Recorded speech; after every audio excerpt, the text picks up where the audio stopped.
발전소 맹폭격이 은포가 아니다. 그리고 이제 마이애미에서 어제 사우디아라비아가 주최한 투자 관련된 그런 큰 행사가 있었는데 거기서 도널드 트럼프 대통령이 나토의 비협조에 대해서 묵사발 이렇게 표현할 정도로 아주 적나라하게 그렇게 비판을 했네요. 그래서 이제 그런 문제를 오늘 보고 루비오 미국 국무장관이 지금 쿠바 출신이지 않습니까? 이제 아버지가 쿠바를 탈출하지 않았으면은 1956년에 이제 쿠바를 탈출했는데 공산혁명이 되기 전에 3년 전이니까 부모가 상당히 이제 깨어 있었던 거죠. 오늘날 루비오 국무장관 같은 사람이 탄생할 수 없었겠죠. 그래서 이제 오늘 차근차근 세계 문제하고 함께 다뤄보도록 그렇게 하겠습니다. 일단 24시간 동안 이루어진 전쟁 상황 간단하게 요약하고 그다음에 아주 중요한 것은 홍해 길목을 지키는 예멘이죠. 후티 반군이 이란을 위해서 참전을 하겠다. 그렇게 해서 전쟁이 중동 전역으로 확대가 돼가는 이란 전쟁이 에스컬레이션 확산돼가는 그런 이제 상태가 지금 진행이 된 겁니다.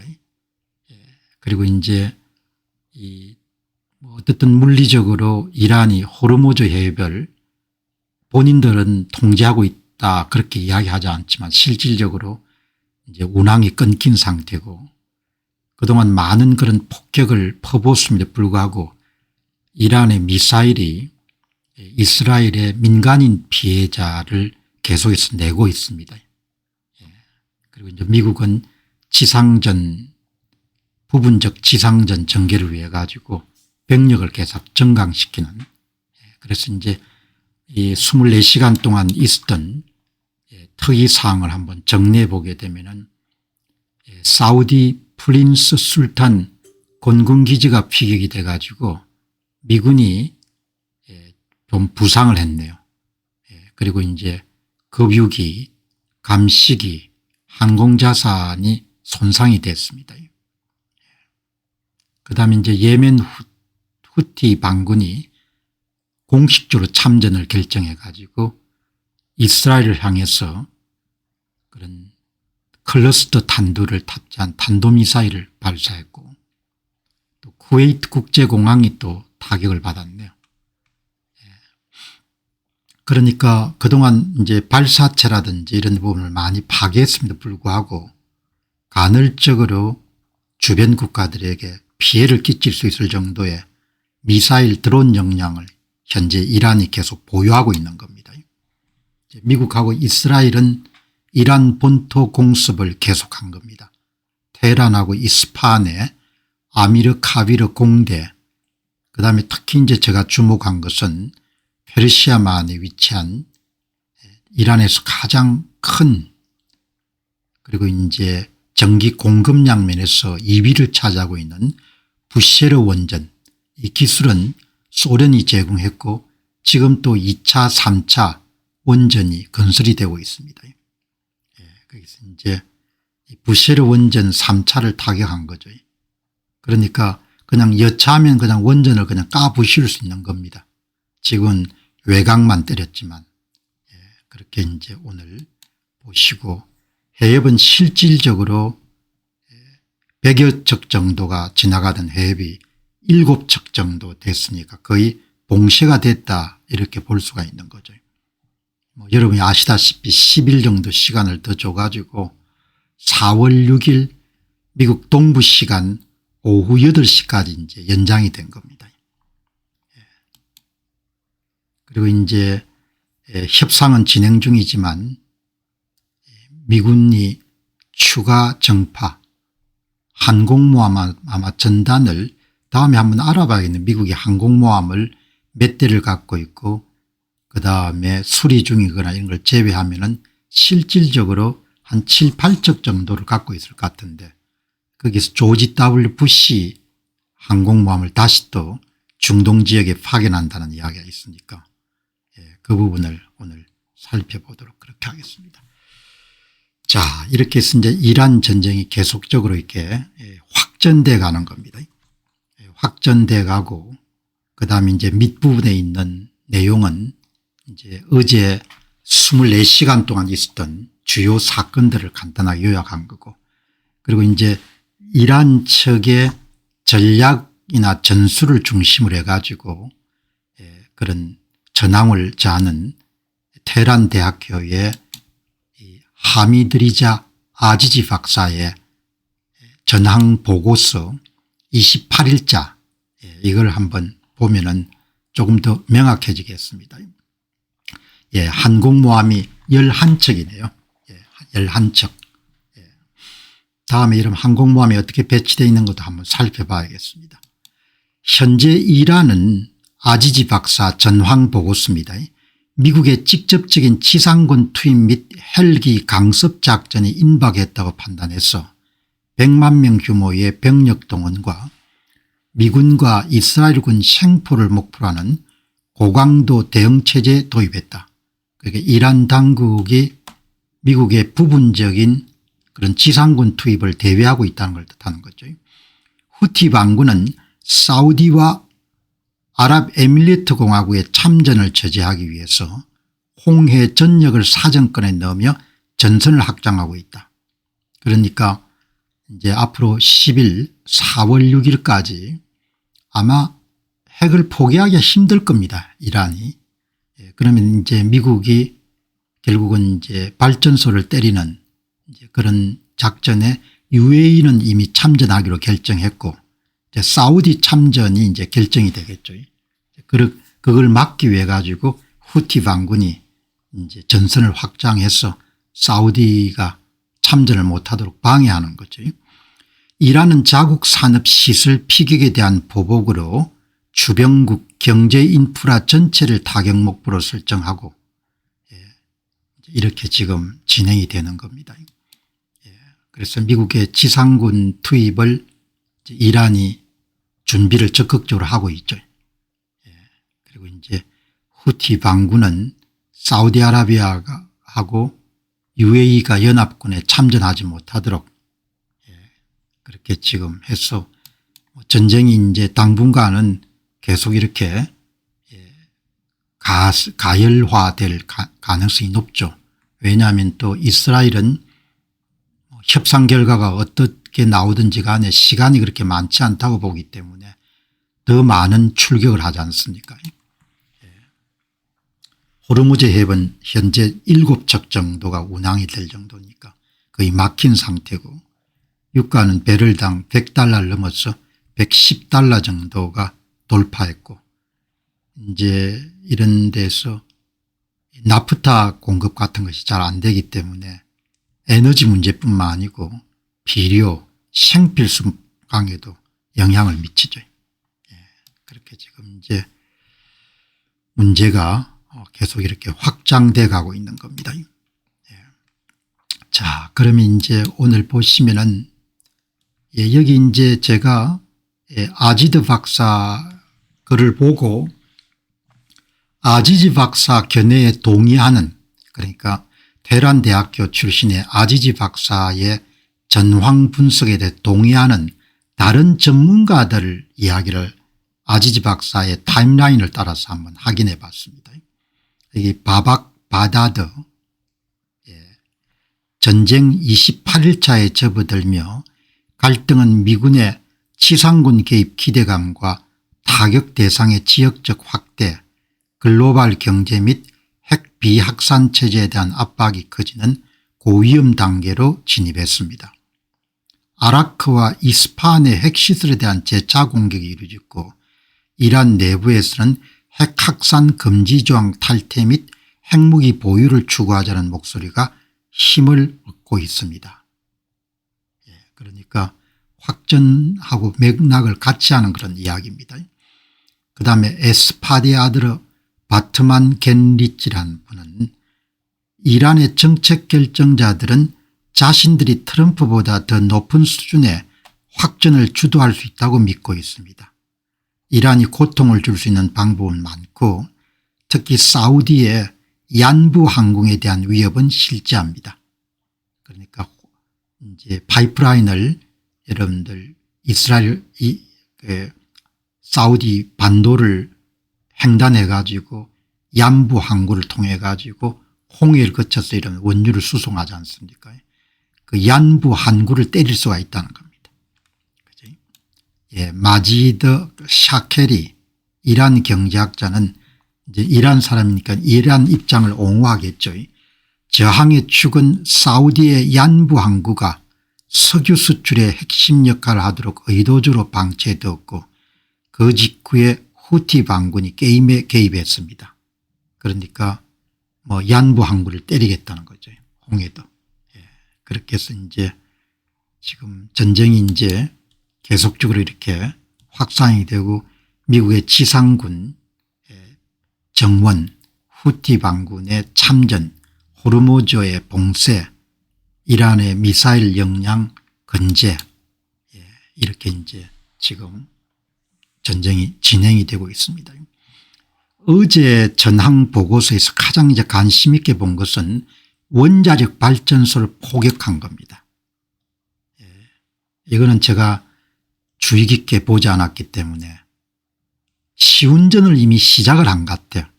원자력 발전소를 한 번 때린 것이 아니고 세 차례 때렸는데 원자로는 피해를 안 준 겁니다. 전쟁 29일자 부셰르 원전에 3차 타격을 가한 겁니다. 3차 타격을. 그러니까 여기가 이제 부셰르 핵발전소고 전기 공급량으로 따지면은 이란에서 두 번째로 큰 그러니까 테헤란 근교의 핵 그냥 복합발전소 빼고 가장 큰 거죠. 이거는 이제 소련 기술이 제공을 했고 여기는 보시면은 여기에 이제 원자료가 있고 그 다음에 이제 여기는 소련 기술자들 숙소 모양입니다. 숙소. 지금 2기 공사가 한참 이루어지고 있기 때문에 소련 기술자들이 파견돼 가지고 근무를 하는 겁니다. 그런데 이제 부셰르 핵발전소 포격이 3차까지 진행이 된 겁니다. 3월 17일, 3월 24일, 3월 27일. 그러니까 공군기들이 부셰르 핵발전소를 붕괴시킬 의도가 있는 겁니다. 폭탄은 원자로는 안 때렸습니다. 주변에만 여러분들 폭탄을 터뜨렸지. 시운전을 하는 겁니다. 그리고 압박을 가하는 거죠. 그러니까 도널드 트럼프 미국 대통령이 발전소를 까부시겠다는 것이 흔히 아닌 겁니다. 허풍이 아니고 이걸 보고 이 진짜 의도가 있구나 이렇게 보는 겁니다. 부셰르 원전 3차 타격 상쇄 현황. 이란 남부 페르시아만 연안에 위치한 이란 유일의 1기가와트급 원자력 발전소 러시아 로사토미 공동건설이 세 차례 공격을 받은 겁니다. 1차가 300 3월 17일 원자력 350에 떨어진 개척 서비스 건물을 때린 겁니다. 2차 타격 부지 내 추가 정밀 타격 3차 타격 3월 27일 밤 이란 원자력청이 미국과 시온주의자 적 공격이라고 공식 발표했고 원자료는 안 때린 겁니다. 일부러 안 때린 겁니다. 일부러 안 때리고 그냥 본때만 보여준 겁니다. 여기 보시면은 이게 원자료인데 부셰르 1기입니다. 1기. 1기인데 이게 350m 떨어진 공터에만 여러분들 미사일을 발사한 겁니다. 350m. 그러니까 이거는 손을 안 댄 겁니다. 이게 3차례나 여러분들 비행기를 띄워서 공격을 한 겁니다. 여기 구멍이 여러분 굉장히 크게 이렇게 생긴 겁니다. 이 항만에 이 공터를 때린 겁니다. 그죠? 그러니까 이게 참 보통 문제가 아닌 거죠. 2차 타격은 3월 24일 화요일 저녁에 있었고 원전 부지 내부에 때린 겁니다.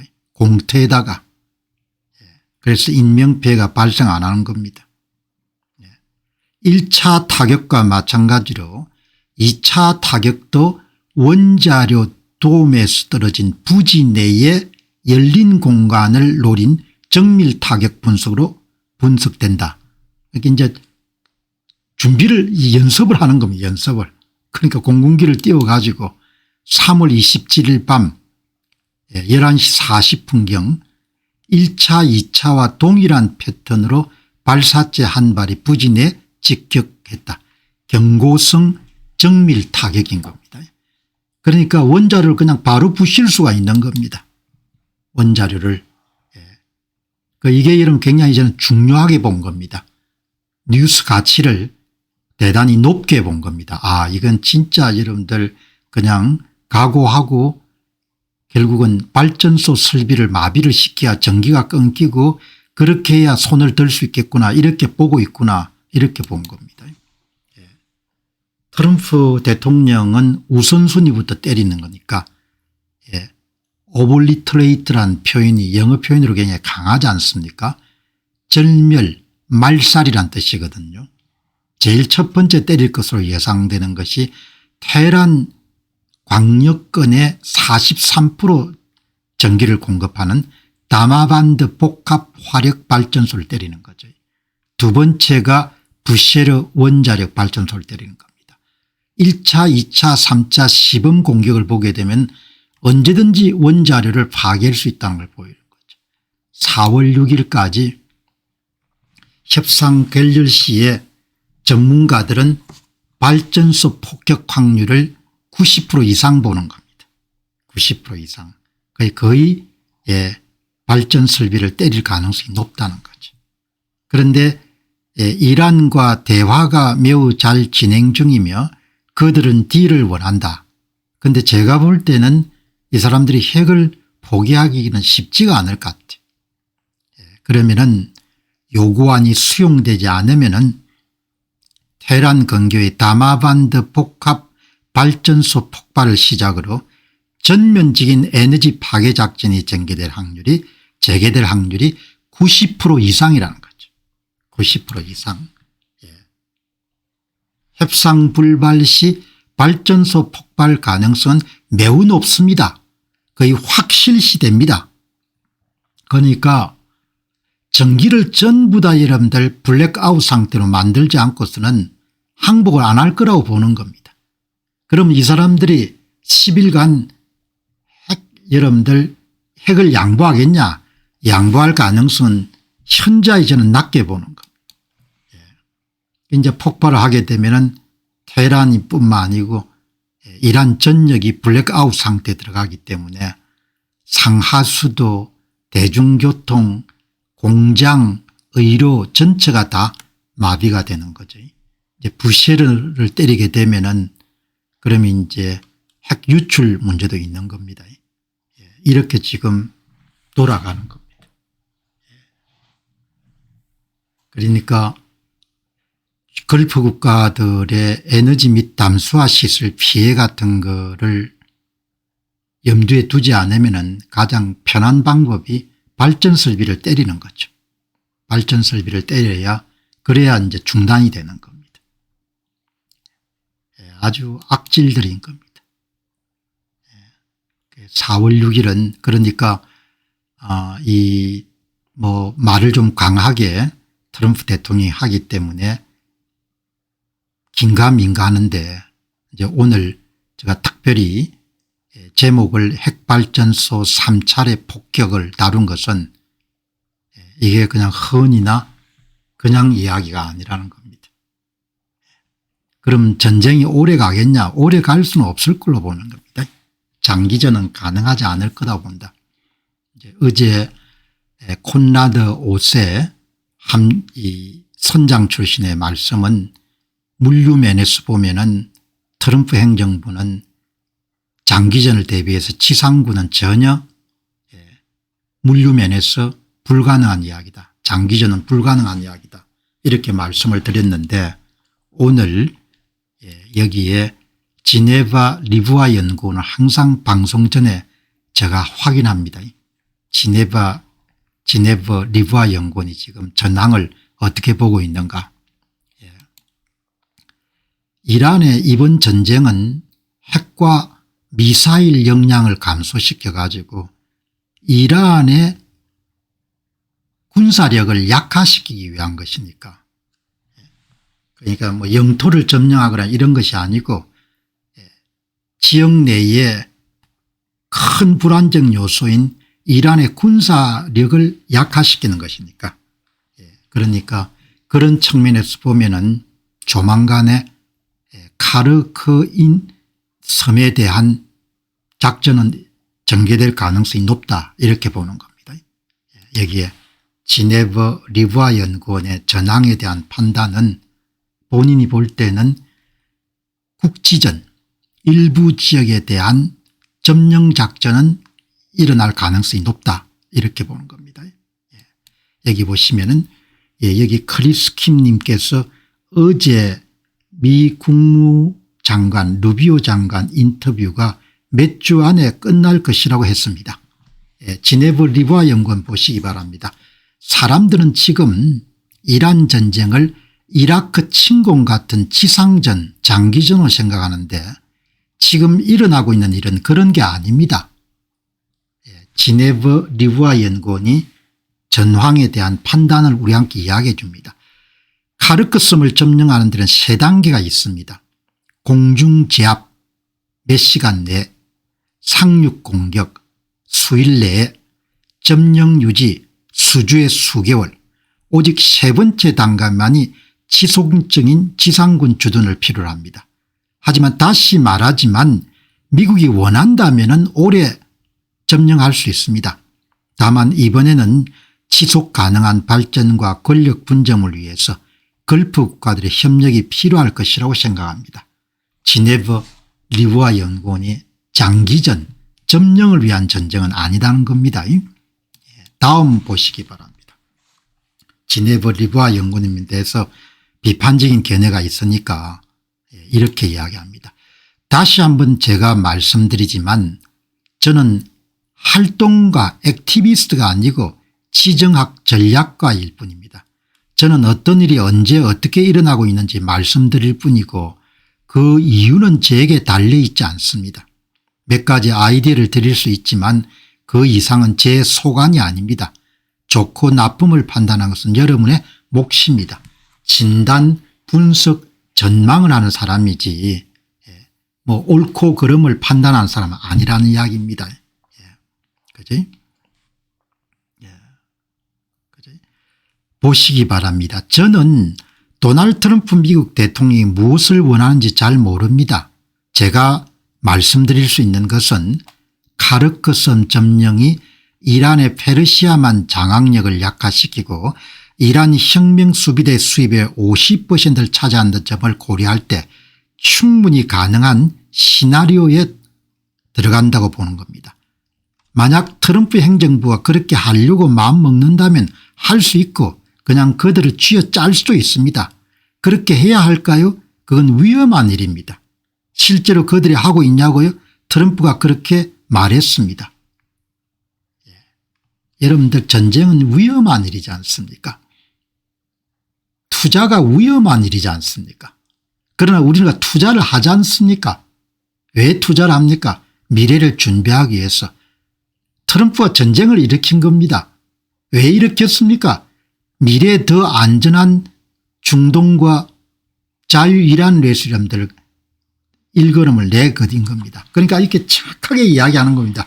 말도 이렇게 여러분들 겸손하지만 단호하게 합니다. 이번 이란 작전의 본질은 이란 영토 전체를 점령하는 작전이 아닙니다. 혁명 수비대의 자금줄을 차단하여 경제적으로 무력화시키는 것입니다. 리브아 연구원은 미국이 이란을 쥐어짤 군사적 능력이 충분하다고 봅니다. 그런데 모든 전쟁은 불확실한 겁니다. 불확실하기 때문에 리스크가 따를 수밖에 없는 겁니다. 그리고 예정한 계획대로 착착착착 작전이 돌아갈 수 없는 겁니다. 우리가 투자를 할 때 우리가 기대한 대로 착착착착 돌아가지 않지 않습니까? 왜 돌아가지 않는다고 여러분 사람들은 나무라지만 그게 인생사고 세상사지 않습니까? 그리고 이번 사태가 장기화될 수 없는 또 하나의 이유는 호르무즈 해협이 장기 봉쇄화됐을 때 가장 타격을 크게 입는 나라는 중국이나 일본이나 한국 같은 나라입니다. 페이탈 투 차이나 인트러스트지 않습니까? 중국의 치명적이지 미국의 치명적이지는 않다는 겁니다. 예, 호르무즈 해협을 올해 가기 전에 다시 열릴까요? 지네바 리브아 연구원이 이란의 돈줄이 여러분 중국인데 그렇게 생각합니다.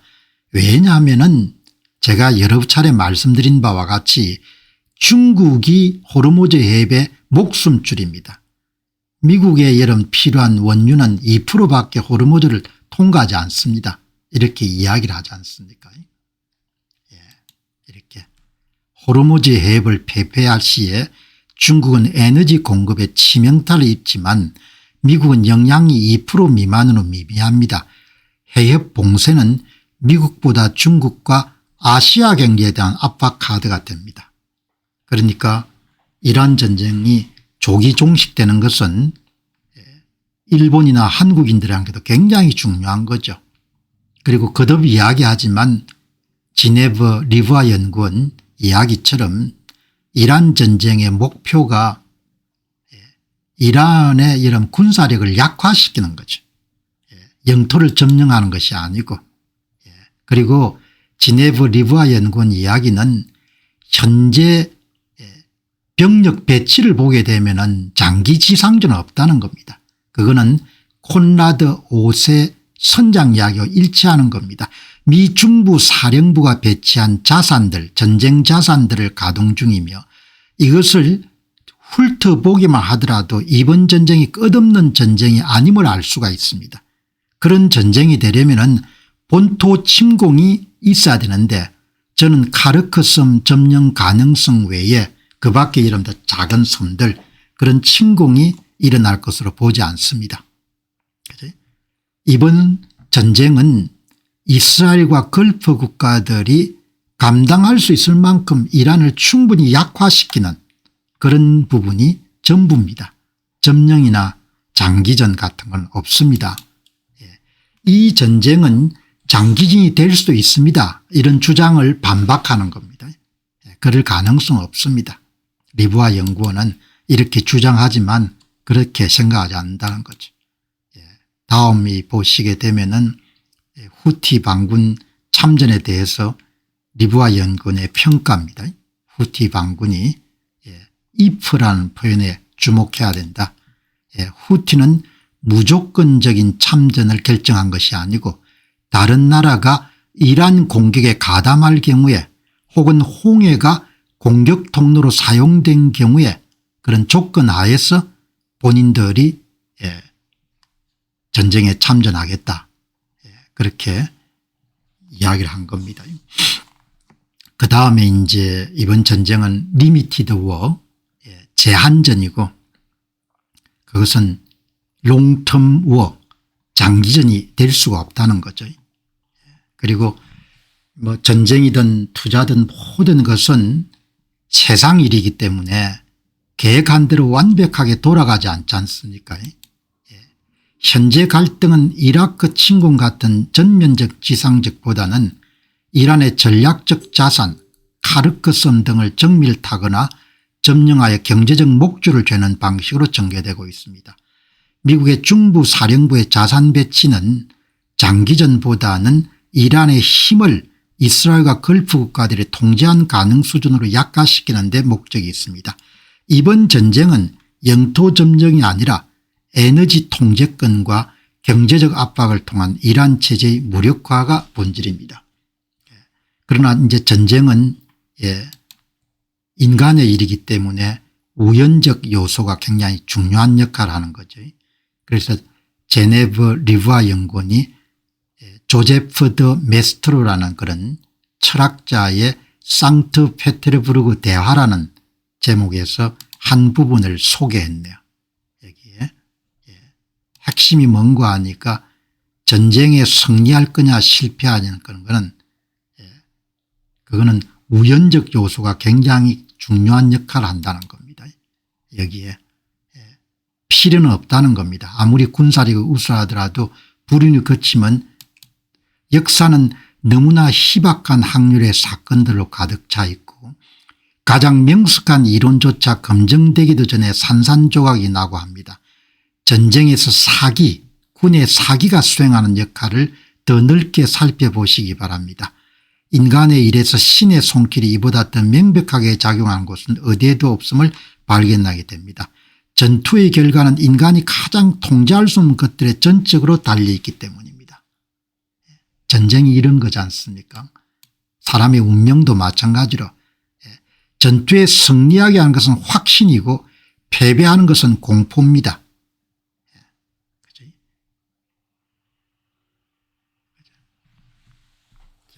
그렇게 여러분들 오늘 정리를 하시면 좋겠습니다. 자, 다음은 트럼프가 동맹국에 대해서 경고한 겁니다. 어제 유럽의 비겁함을 한번 다뤘습니다. 비겁함을 이렇게 이제 직접 도널드 트럼프 미국 대통령이 SNS에 자신의 속내를 올린 겁니다. 나토 국가들은 이제 군사적으로 초토화된 미친 국가 이란을 상대하는 데 있어서 절대적으로 아무런 도움도 주지 않았습니다. 미국은 나토로부터 그 무엇도 필요 없지만 이 매우 중요한 시점을 절대 잊지 말아야 될 것입니다. 그런 내용을 이야기했는데 트럼프 대통령의 마음이 어떨 것 같다라는 부분들은 뭐 이런 메시지를 통해 충분히 알 수가 있는 거죠. 그런데 어제 중요한 모임이 있었습니다. 사우디아라비아가 주최한 미국 플로리다주 마이애미에서 대통령이 굉장히 긴 연설을 했습니다. 그래서 이제 보시면은 대개 SNS상의 글은 좀 숙고해서 올리는 것이고 연설문에서는 적극적인 이야기들이 많이 나오기 때문에 대통령의 속내를 많이 알 수가 있는 거죠. 이제 나토는 동맹국이지만 한국에도 굉장히 중요한 메시지인 것 같기 때문에 한번 정리를 했습니다. 아메리카 이제 no longer suck라는 이런 표현은 호구가 아니란 뜻인 겁니다. 우리는 나토에 매우 실망했다는 겁니다. 우리는 나토에 매우 실망했습니다.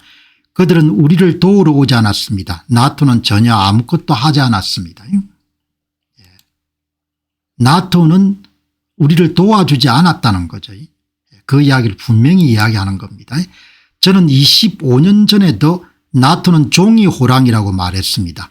더욱 중요한 것은 우리는 항상 그들을 구하러 갈 것이지만 그들은 절대 우리를 구하러 오지 않을 것이란 점입니다. 그걸 이제 분명하게 알게 된 겁니다. 확인을 하게 된 겁니다. 그들은 약간의 군 장비조차도 지원하지 않았습니다. 그러니까 유럽 국가들의 정상들이 모두 다 좀 덜 떨어져 있는 사람들이라는 생각이 듭니다. 동맹관계라는 것이 친구관계와 마찬가지로 주고받는 관계인데 어떻게 도움은 항상 받고 본인들은 도와줄 생각 안 하는 게 그게 어떻게 친구고 동맹이냐 이야기죠. 그 이야기를 여러분들 그냥 털어놓는 겁니다. 대통령이. 나토가 그냥 거기에 없었던 것은 엄청난 실수였다고 생각합니다. 그들은 작은 양의 군사 장비조차도 보내지 않았습니다. 성의조차 안 보내는 겁니다. 그들은 그냥 거기에 없었습니다.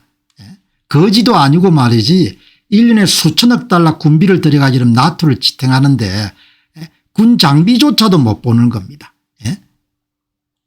여기 그게 엄청난 욕이라고 표현하네요. 그죠?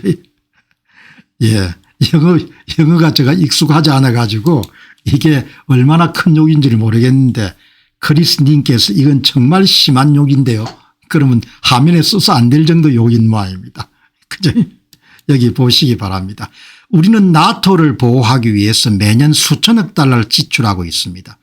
우리는 항상 그들을 위해 그 자리에 있었을 것입니다. 우크라이나 전쟁이 유럽 전쟁이면 미국이 왜 가냐 이야기죠. 하지만 이제 그들의 행동에 따라 우리는 그들을 위해 있을 필요가 없지 않습니까? 이렇게 이야기를 한 겁니다. 서로서로 돕지 않는 동맹이 무슨 동맹이냐 이런 이야기를 한 거죠. 서로 돕지 않는 동맹이 무슨 동맹이냐. 그런데 사우디아라비아는 나토와 달리 매우 도움을 주었습니다. 이렇게 이야기한 겁니다. 동맹이 서로 도울 수 있을 때 동맹이지 않습니까? 동맹이란 것이 서로가 도움을 줄 수 있을 때 그때 동맹인 거죠. 동맹국 전부가 다 들어야 되는 이야기입니다. 열 엄청 받은 겁니다. 앞으로 전쟁 이후에 나토 관련 정책들이 상당히 변하지 않겠느냐 그렇게 생각이 됩니다. 이 나토와 맺은 협약이 집단 방위 조항 5조의 선택적 제용, 트럼프는 우리가 그들을 지킬 이유가 사라졌다고 명시함으로써 나토의 핵심인 집단 방위 의무를 상호주의에 기반한 선택적 서비스로 전환할 가능성이 매우 높습니다. 독일 영국 총리와 독일의 국방장관이 이란 전쟁은 우리 전쟁이 아니다. 저도 상당히 여러분들 쇼크를 받은 발언입니다. 발언에 분노한 트럼프는 실질적으로 피를 흘리며 협력한 사우디와 아랍에미레이트 공화국 등 걸프 국가들을 1등 동맹으로 격산시켰습니다. 수천억 달러의 지출을 직접 언급한 만큼 전쟁 이후에 유럽 주둔 미군의 유지 비용을 전액 또는 그 이상을 요구할 것으로 봅니다. 그리고 나토 전체보다는 미국의 우호적인 폴란드나 발트 3국처럼 적극적으로 협력하는 소수 국가와만 강력한 양자 안보 조약을 맺고 비협조적인 기존 서유럽 국가들을 안보 우선에서 제외하는 그런 조치를 취할 가능성이 높다는 거죠. 이번에 트럼프 대통령만 실망한 게 아니고 아마도 미국의 공화당 지지하는 사람들 또 공화당 의원들도 약간 여러분들 충격을 받았을 겁니다. 아니 저게 무슨 동맹이야 이렇게 생각했을 겁니다. 그렇게 해서 이 미국 중심의 주고받는 그런 안보 질서로 재편을 예고하고 있다 이렇게 보시면 되겠습니다. 자, 여러분 체제가 아주 중요합니다. 체제가 좋은 체제를 가지게 되면은 잘 살게 되는 거죠. 나쁜 체제를 갖게 되면은 가난해지는 겁니다. 딴 거 없는 겁니다. 정치인의 입을 보지 말고 그 사람들이 만든 정책이 번영으로 가는 길인지 가난으로 가는지를 잘 봐야 되는 겁니다. 오늘 월스트리트저널에 여러분들 오피니언 섹션을 이렇게 보는데 두 가지 뉴스가 확 눈에 들어오는 겁니다. 맨 위에 캘리포니아가 여러분들 부유세를 신설한다고 하니까 이미 법이 여러분들 효력을 발휘하기 전인데도 입법도 안 됐는데 부자들이 떠나는 겁니다. 이런 기사가 하나 있고 그다음에 캘리포니아의 황금거위가 이미 집을 떠나고 있다. 이런 기사가 두 개가 여러분들 칼럼이 실린 겁니다. 칼럼이. 체제가 핵심입니다. 체제가 말을 믿으면 안 되는 거죠. 많은 것을 약속하더라도 그 나라의 체제가 더 열심히 일하도록 만드느냐 아니면 뭐죠? 놀고 먹도록 만드냐 보면은 그러면 그게 결판이 나지 않습니까? 여기 이제 하이텍스 웰스가 아마 영어 표현으로 부유세라는 뜻이 모양이죠. 이게 이제 캘리포니아 주지사일 겁니다. 여기 보시죠. 고세율에 따른 부유층의 탈출은 계속된다. 미국 이야기지만 그래도 미국은 복받은 거죠. 주가 50여 개 정도가 되니까 떠날 수가 있는 겁니다. 캘리포니아의 황금거위는 이미 둥지를 떠나고 있다. 캘리포니아의 고소득자에 대한 징벌적 과세가 부유층과 기업의 다른 주로의 이주를 가속하여 주의 세금 수입 기반을 무너뜨리고 있습니다. 똑같은 겁니다. 영국도 마찬가지고 한때 혁신의 중심지였던 캘리포니아가 과도한 규제와 높은 소득세로 인해 자산가들에게 매력을 잃었습니다. 이들은 플로리다나 텍사스처럼 소득세가 없는 지역으로 친기업적인 지역으로 자본을 옮기고 있습니다. 민주당 세력들이 지배하면 항상 이런 일이 벌어지는 겁니다. 왜냐하면 그 사람들 머릿속에 세금떼리가 살 생각밖에 없으니까. 황금거위로 불리는 고액 납세자들의 이탈은 단순한 인구 감소를 넘어서 캘리포니아주의 장기적인 경제 성장 동력의 쇠퇴를 뜻합니다. 캘리포니아주의 정치권은 여전히 지출을 늘리려 하지만 이것을 뒷받침할 수 있는 세수 기반이 붕괴되고 있습니다. 이렇게 여러분들 개빈 뉴스컴 맞죠? 개빈 주지사죠. 그러니까 항상 여러분들 이렇게 좌파 진영 사람들은 나라를 못 살게 하는 겁니다. 나라를. 그 나라가 가난해지도록 만드는 겁니다. 왜? 그 사람들 생각 자체가 그렇게 돼 있기 때문에. 그게 심한 공산주의든 아니면 여러분들 뭐 사회주의든 아니면 자본주의를 표방한 좌파든 간에 전부 다 가난해지는 겁니다. 여러분 대한민국은 뭡니까? 체제 경쟁이 있는 겁니다. 체제 경쟁. 꼭 북한과의 체제 경쟁이 아니고 경쟁 국가들하고의 체제 경쟁인 겁니다. 체제 경쟁을 하는데 먼저 주 52시간 제도하고 무슨 뭐 노란 봉투법 만들고 여러분들 뭐죠? 틈만 되면 전쟁에서 이러면 힘드니까 여러분 추가 경정 예산 풀고 하면 그럼 골로 가는 겁니다. 딴 거 없는 겁니다. 내가 그 사람들한테 무슨 특별한 이런 억하 심정이 있어서 이야기하는 게 없고 이 보시기 바랍니다. 캘리포니아 상위 1%의 납세자가 소득세 전체의 절반 정도를 내는 겁니다. 그래도 더 뜯겠다는 겁니다.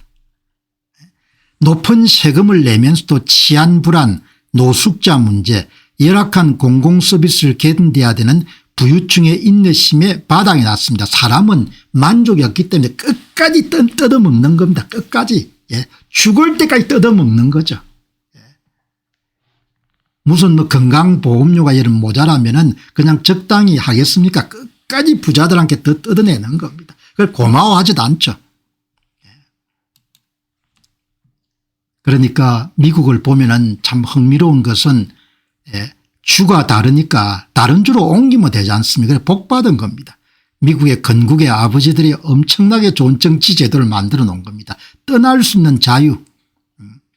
진보적 정책을 유지하기 위한 추가 정시화는 결국 세원 자체를 소멸시키는 역효과를 낳고 있습니다. 바보도 다 알 수 있는 이야기를 또 이렇게 하는 겁니다. 플로리다와 텍사스는 친기업적 환경과 낮은 세율을 무기로 캘리포니아 부를 빨아들이고 있습니다. 세율을 높이는 것보다 중요한 것은 세금을 낸 사람들을 주 안에 머물게 하는 것이다. 이게 다 한국인에게 주는 교훈인 겁니다. 부유층의 탈출은 통계 수치 이상의 의미를 갖고 있습니다. 한 시대의 경제적 패권이 저물고 있음을 시사합니다. 황금거위는 더 이상 캘리포니아의 높은 세금을 견디며 알을 낳지 않고 더 따뜻하고 자유로운 곳으로 날아가고 있습니다. 이렇게 여러분들 이렇게 돌아가는 겁니다. 어떻게 여러분들 여기에 월스트리트저널의 오피니언 코너에 비슷한 여러분들 칼럼이 2개가 실린 겁니다. 캘리포니아의 황금거위들이 이미 다른 데로 떠나고 있다는 이야기죠. 캘리포니아의 황금거위는 이미 둥지를 떠나고 있습니다. 부유세가 투표 안건으로 오르기도 전에 징글징글한 겁니다. 캘리포니아주의 세원 기반은 이미 공동화되고 있습니다. 사람들이 바보가 아니거든요. 발로 하는 투표가 여러분들 떠나는 겁니다. 최근 캘리포니아주가 검토하고 있는데 이미 떠나는 겁니다. 공적적인 부유세 도입 시도가 오히려 주의 경제를 지탱하던 핵심 납세자의 대규모 이탈을 초래하고 있습니다. 그래도 미국은 참 복받은 거죠. 50개 나라로 나누어 놨으니까 그냥 떠나면 되는 겁니다.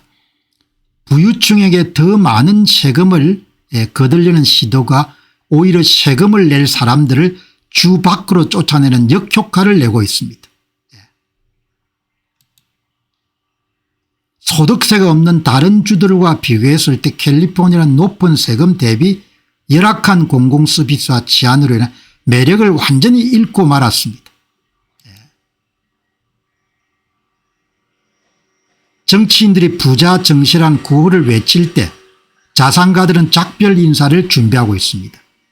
캘리포니아는 더 이상의 혁신의 요람이 아니고 성공한 자들에게 가장 가혹한 청구서를 내미는 곳으로 변질됩니다. 어떻게 민주당만 여러분 집권하면 뭐 여기 민주당 저기 민주당 가려 않고 어떻게 뜯어먹을 생각만 하는지 모르겠습니다. 어떻게 하면 뜯어먹을 생각만 하나 이야기죠. 특히나 이상한 겁니다. 아니 뜯어먹을 생각만 하는 겁니다. 어디나 이런 그렇습니다. 생각 자체가 뜯어먹는 게 당연하다고 여기니까 뜯어먹는 거를. 그러니까 그럼 뜯어먹으면 바보천지처럼 계속 뜯어먹도록 내버려 두냐 이야기죠. 그렇게 가난해지는 겁니다. 예. 역사가 다 증명을 한 건데 이런 엉터리 짓들을 또 하고 있는 겁니다. 예. 자, 여기 이제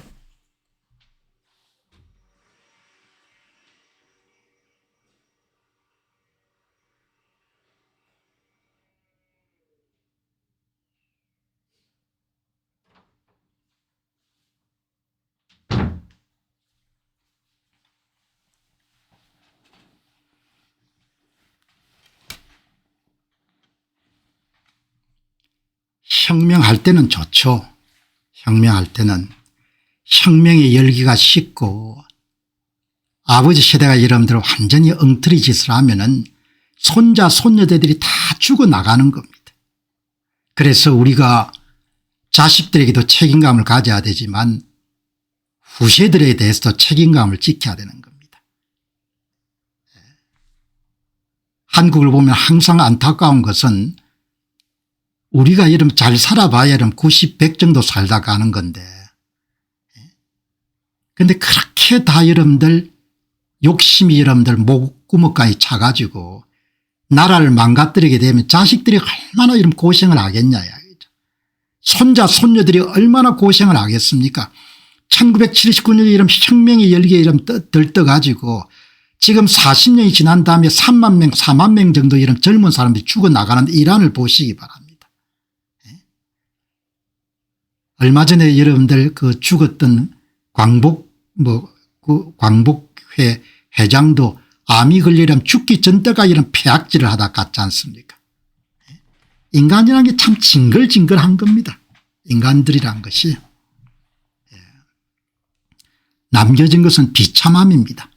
여기 보시기 바랍니다. 오늘 여기를 보니까 여기 밑에 쿠바의 공산주의의 안녕이라는 그런 이 글이 실려 있는 겁니다. 여기에 페지 느난이라는 사람이 쿠바의 이름 안녕 실패한 이데올로기의 종말과 새로운 변화의 서막 수십 년간 지속된 쿠바의 공산주의 체제가 극심한 경제난과 생필품 부족으로 인해 사실상 붕괴 단계 직면에 있습니다. 정부의 통제경제는 만성적인 전력난과 식량 부족 문제를 해결하지 못하고 국민들의 대규모 반정부 시위로 이어지고 있습니다. 젊은 세대는 혁명의 유산보다는 개인의 자유와 경제적 기회를 갈구하고 미국 등 해외로의 탈출을 시도하고 있습니다. 카스트로 형제 이후의 지도부는 체제 유지를 위해 안간힘을 쓰고 있으나 사회주의적 교조주의로는 더 이상 대중을 통제할 수 없는 실정입니다. 제가 자주 여러분들 쿠바 유튜브 방송을 보고 관심을 많이 갖고 있습니다. 항상 쿠바 여러분들 유튜브를 보면은 현장 다큐멘터리나 르포 영상들을 보게 되면 늘 마음이 무겁죠. 왜냐하면은 가난이라는 것을 그냥 너무나 여러분들 뼛속 깊이 가난이 느껴지기 때문에 보는 사람들이 이데올로기가 그렇게 완전히 여러분들 몇 세대 사람들을 가난으로 내모는 겁니다. 그런 걸 보고 배워야 되는 겁니다. 자식들 세대 이런 책임감을 가져야 될 거 아닙니까. 후세들에 함께. 한국을 보면 아무것도 이러면 안 보이는 겁니다. 어쩌면 사람들이 저렇게 무책임할까. 이 보시기 바랍니다. 배급제가 이제 완전히 이런 붕괴가 된 겁니다. 베네수엘라부터 석유가 안 들어오니까 뭐 정전이 밥 먹듯이 일어나는 겁니다. 이제 국민들은 유튜브나 이런 걸 통해서 다른 나라 사람들이 어떻게 잘 사는지를 다 아는 겁니다. 이렇게 여러분들 이제 나가는 길밖에 없는 겁니다. 사상 최대 규모의 쿠바인들의 미국 국경으로 향한 것은 체제에 대한 투표와 다름없습니다. 혁명의 낭만은 사라졌고 남은 것은 텅 빈 진열대와 꺼진 정등불입니다. 혁명의 낭만 때문에 이런 사람이 한 사람 두 사람 죽습니까?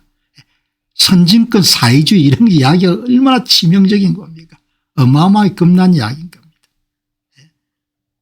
경제적 자유를 막는 모든 장벽은 결국 독재체제의 수명을 단축시킬 뿐입니다. 여러분들 이 쿠바가 인구가 1090만 명입니다. 경제규모가 한국의 10분의 20분의 1 정도 되네요. 1인당 국민소득이 9,500달러 정도가 됩니다. 전기가 여러분들 석유 공급이 끊어졌기 때문에 쓰레기를 치우는 차가 운행될 수가 없는 겁니다. 쓰레기를 여러분들 운반한 차가 없으니까 하바나 전 시내 골목들이 다 쓰레기 더미인 겁니다.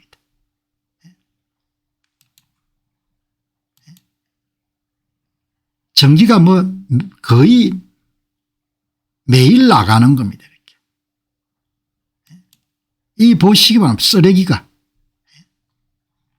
나라가 완전히 이렇게 그냥 한 세대 만에 완전히 박살이 나버린 겁니다. 에너지가 공급이 안 되니까 에너지 살 돈이 없으니까 중요한 것은 에너지를 살 돈이 없는 겁니다. 외화가 없는 겁니다. 외화가. 외화가 없으면 모두 올스톱입니다. 물도 공급할 수 없는 겁니다. 주요 우방국이었던 베네수엘라의 지원이 급감하면서 발전기를 돌릴 기름이 없는 겁니다. 기름을 사와야 되니까. 하루에 12시간은 18시간 정전이 되는 겁니다. 그 물 공급도 안 되는 거죠.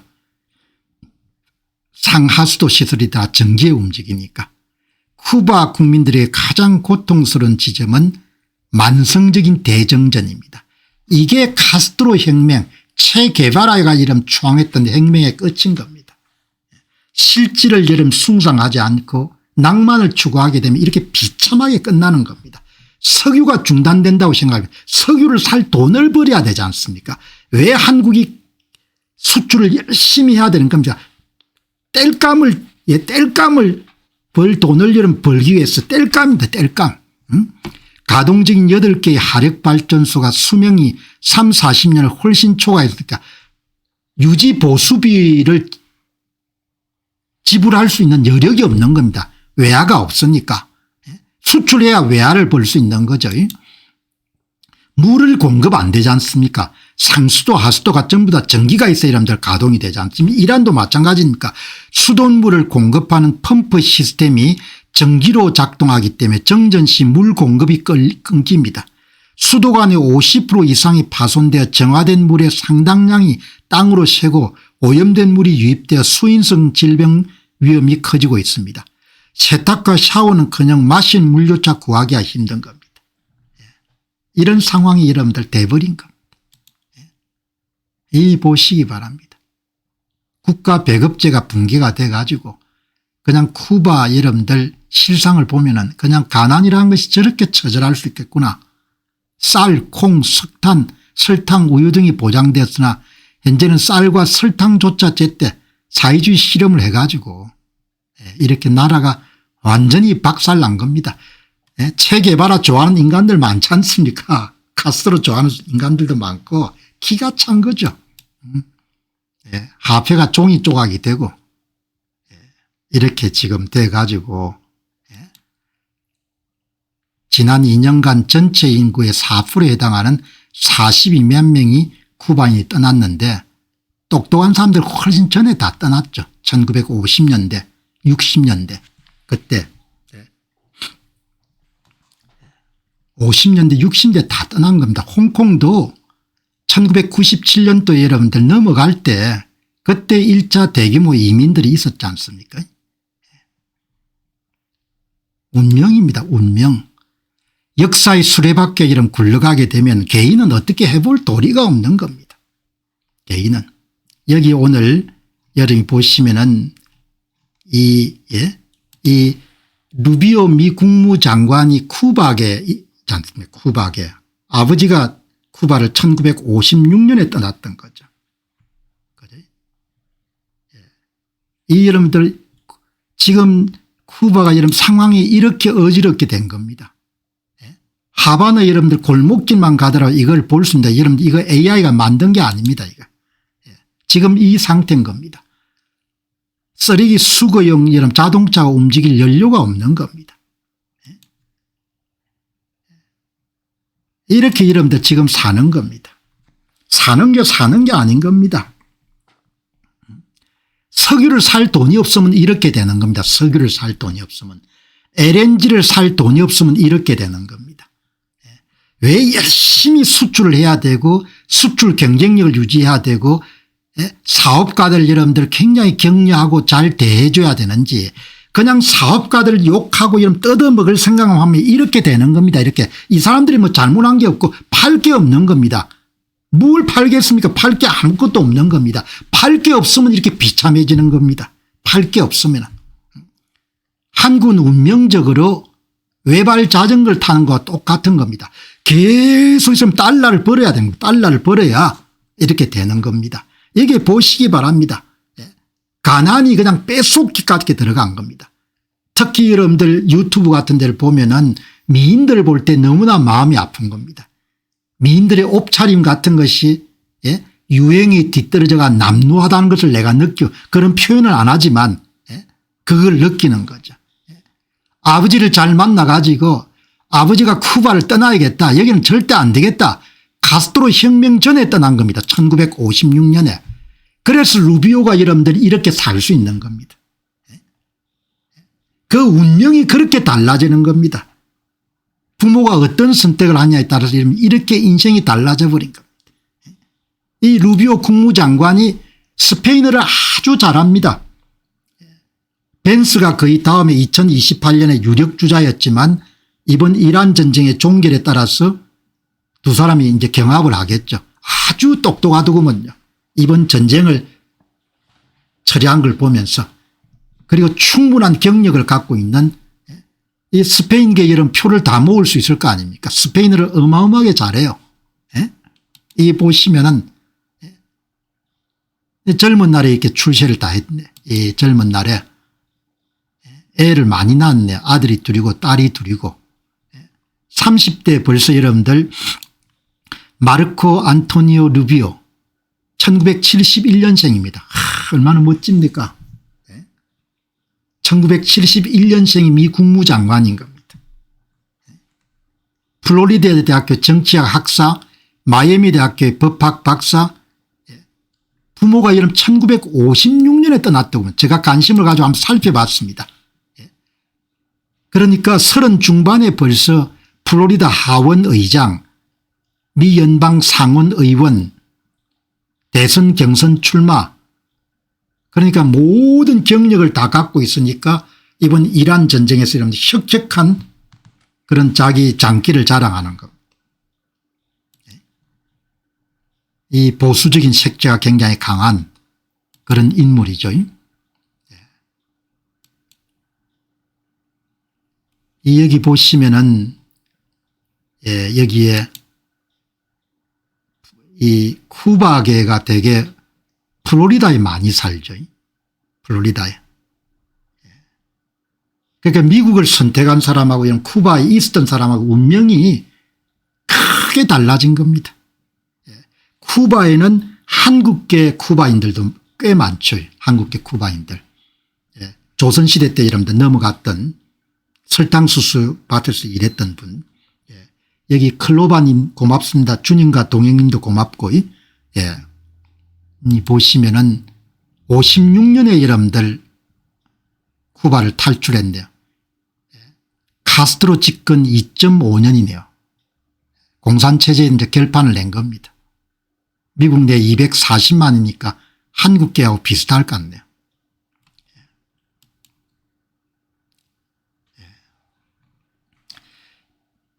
쿠바가 미국 주가 될 수 있었죠. 미국은 역사적으로 쿠바를 자국 영토로 사들이거나 합병할 수 있는 몇 번의 결정적인 기회가 있었습니다. 쿠바를 여러분 처음에 찾아낸 사람은 스페인 사람들입니다. 쿠바에. 그러니까 이게 운명인 겁니다. 몇 번의 기회를 다 놓쳤네요.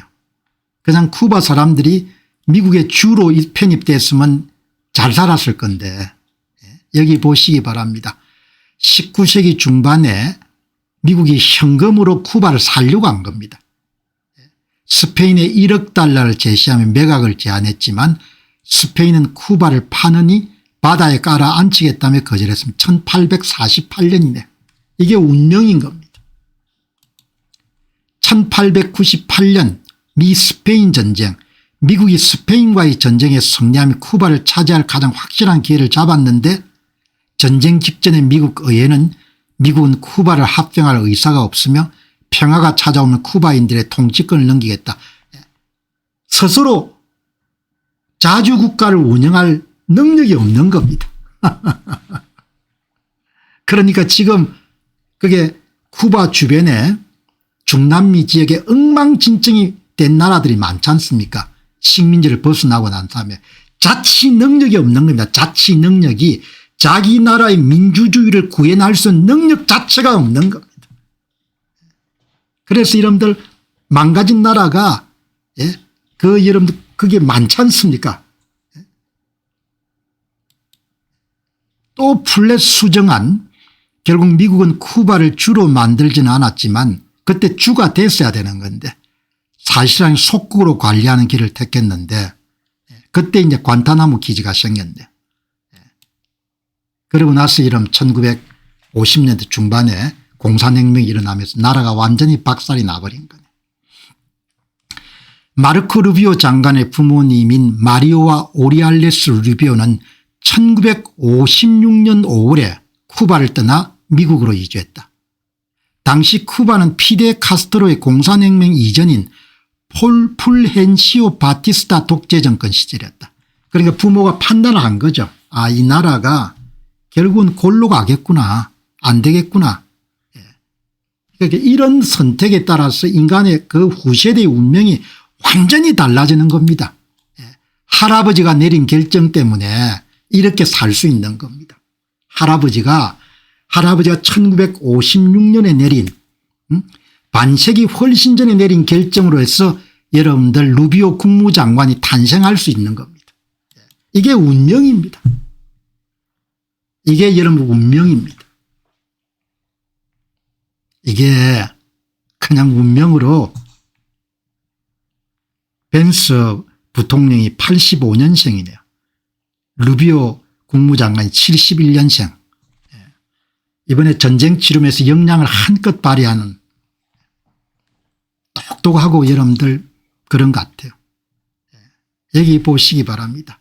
이게 할아버지가 결정을 해가지고 이제 이렇게 여러분들 번화한 집안이 된 겁니다. 그러니까 할아버지가 어떤 선택을 하느냐, 한 세대가 어떤 선택을 하느냐에 따라 인생 자체가 달라지는 겁니다. 어마어마하게 중요한 결정인 겁니다. 할아버지가 그냥 떠나기로 결정한 겁니다. 이게 안 되겠구나.